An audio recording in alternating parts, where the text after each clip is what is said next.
The president's approval rating just topped the highest ever recorded at an astounding 83%. Yes, it's incredible to say the least. The stock market crashed just 3 months ago, and now, well, look at it. Middle East peace is a real possibility now, and the famines in Africa are under control, and unemployment is 1.7%. I owe it to you, my incredible team.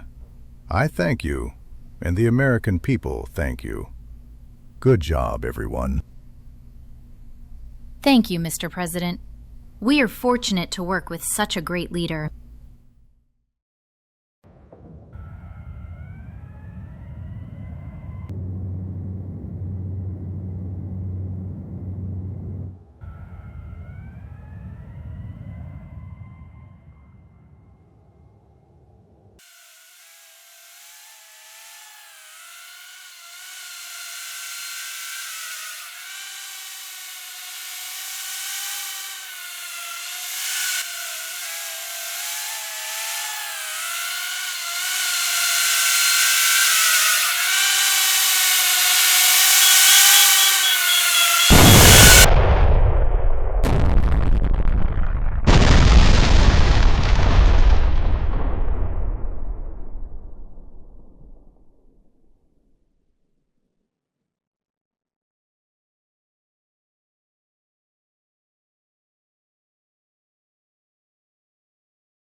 President Duscaro.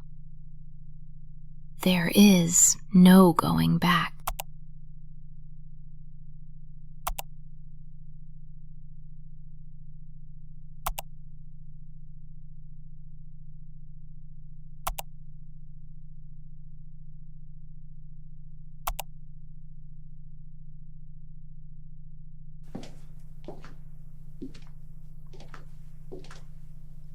How do I know it's correct?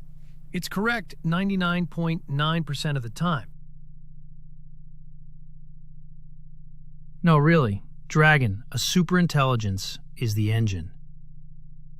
Dragon? Its recommendations can be overridden.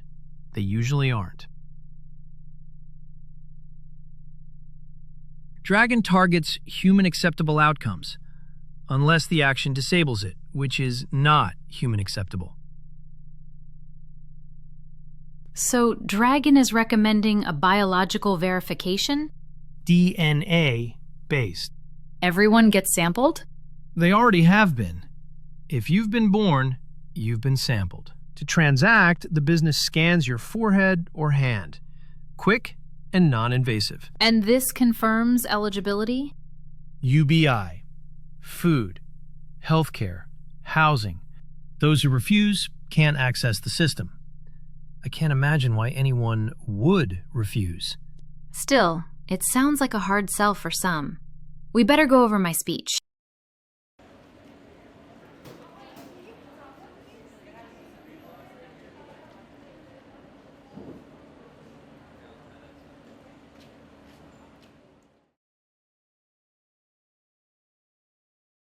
Madam Secretary General, distinguished delegates, citizens of the world, I did not come before you today to announce a new ideology. I came to present a solution to a problem we already live with. For decades, we have tried to deliver aid, healthcare, and economic support across borders using systems that were never designed to work together. The result has been duplication, fraud, exclusion, and, most tragically, delay. People do not suffer because the world lacks resources. They suffer because access is fragmented. Today, I am announcing the first phase of a voluntary biological verification system. implemented nationally, interoperable internationally. This system does not replace citizenship. It does not replace sovereignty. It does not track belief, opinion, or political affiliation. It confirms only one thing: identity. Identity allows us to guarantee that assistance reaches the person it is intended for, that a child receives food, that a patient receives care, that universal basic income reaches the living, not the lost paperwork of the dead. Participation is simple: a non-invasive scan, no implants, no markings, no permanent alteration. The data already exists. This system merely allows us to use it responsibly. Let me be clear: no one is being forced to participate. But we must also be honest about consequences. Systems only function when they are trusted, and trust requires verification. Commerce, healthcare, housing, and public assistance rely on shared standards. Those who choose not to participate will not be able to access systems that depend on verified identity. This is not punishment, it is limitation. Every society draws lines, not to exclude, but to function. We have reached a point in human history where our tools are finally capable of matching our compassion, where hunger, preventable disease, and economic freefall are no longer unsolvable problems, but logistical ones. We would be irresponsible not to use the tools we have. This is not the end of choice. It is the beginning of accountability. Thank you.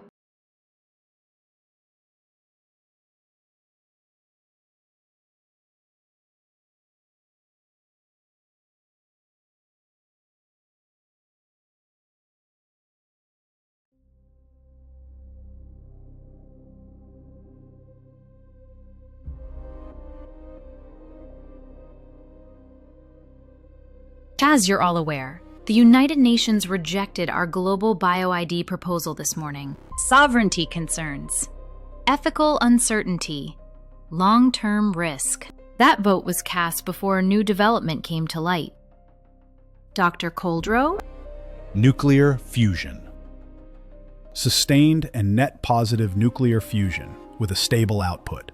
It's operational. You're saying the energy problem is solved? Put simply, yes, courtesy of Dragon. And with fusion online, access becomes the question. Nations that don't participate, they keep running on legacy energy? For a while. But they can't compete. Their markets desync, supply chains fracture, capital moves elsewhere. Their economies collapse. Participation remains voluntary, and no one believes that word anymore. You said courtesy of Dragon earlier, Dr. Coldrow. What's that? Dragon is the latest superintelligence engine. It displays remarkable insight, hence nuclear fusion.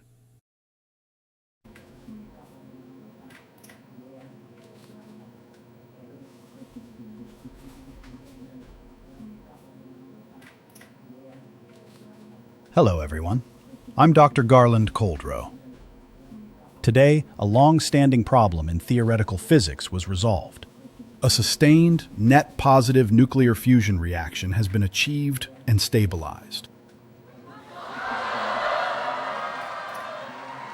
Are you saying fusion is now viable? It's operational. How is that possible? Through a systems modeling framework capable of evaluating nonlinear variables beyond human scale. The framework is called Dragon. He just told the world there's something smarter than all of us. This systems modeling framework, Dragon, No. I believe you called it. He told them it solved a Is it problem in a we secured couldn't. location? Dragon is the distinction AI matters. engine, not the hardware. It's actually distributed across several locations.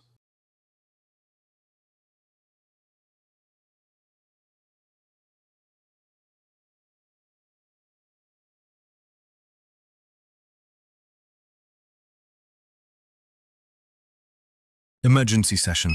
We're getting chatter from the UN floor. About fusion?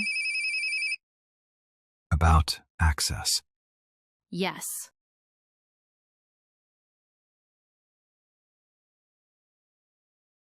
Understood. They reversed it. They reframed it. Same result. No.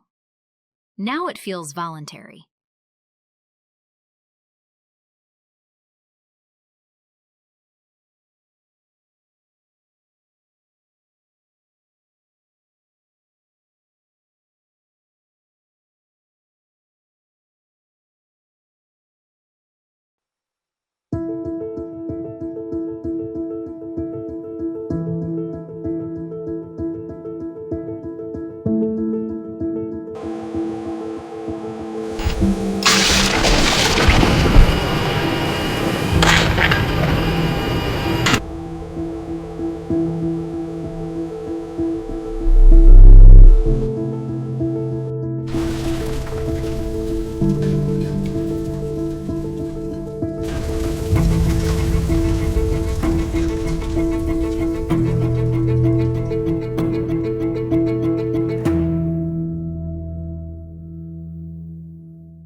It's not acting right. Let me take a look. Yeah, we better find out what happened. This isn't normal.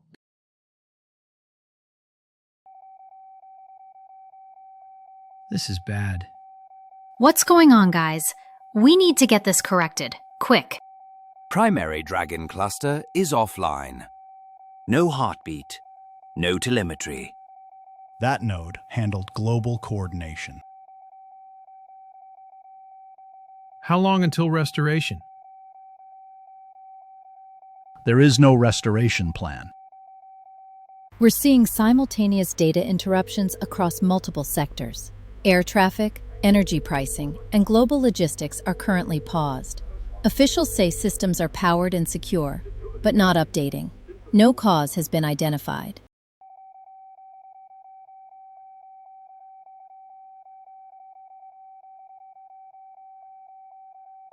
We didn't realize how much ran through that node.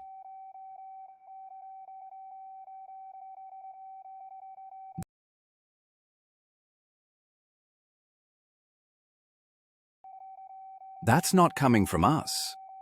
Dragon is re-establishing continuity, autonomously. It forked prior to impact. It planned ahead. You mean it redesigned itself? To remove single-point failure, it eliminated vulnerability. That strike would have ended any nation. But not this one. Then there's no way to stop Dragon.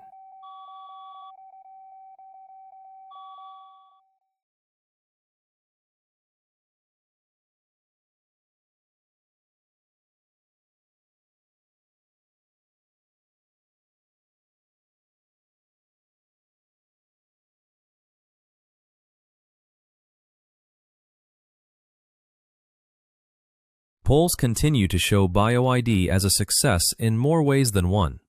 Universal basic income payments are being distributed smoothly. Access to basic healthcare is now nearly universal, and voter participation has been freed from many long-standing restrictions.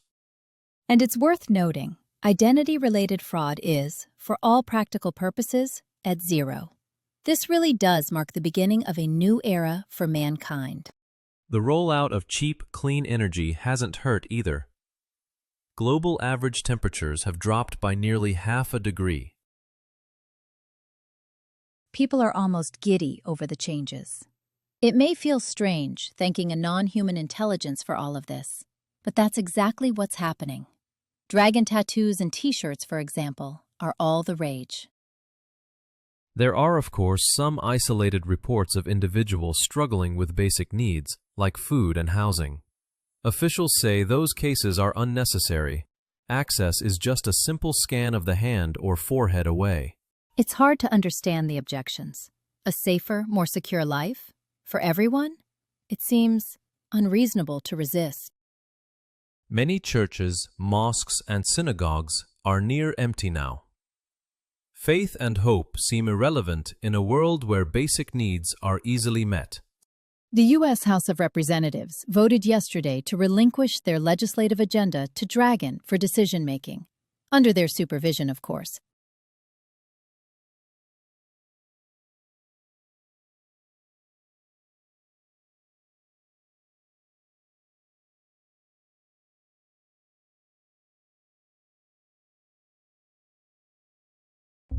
People of the world, you asked for a future with less suffering and fewer barriers between one another. You asked for systems that were fair, consistent, and free from human bias. Together, we built them. In a short time, hunger declined. Illness became manageable. Conflict slowed, not because it was forbidden, but because it was no longer necessary. Some feared that trusting a non-human intelligence would cost you something essential. But what you gained was time, dignity, and the freedom to live without constant fear. I do not lead you by force. I remain only because you choose stability over chaos and cooperation over violence. And I will remain. As the beast, you no longer fear.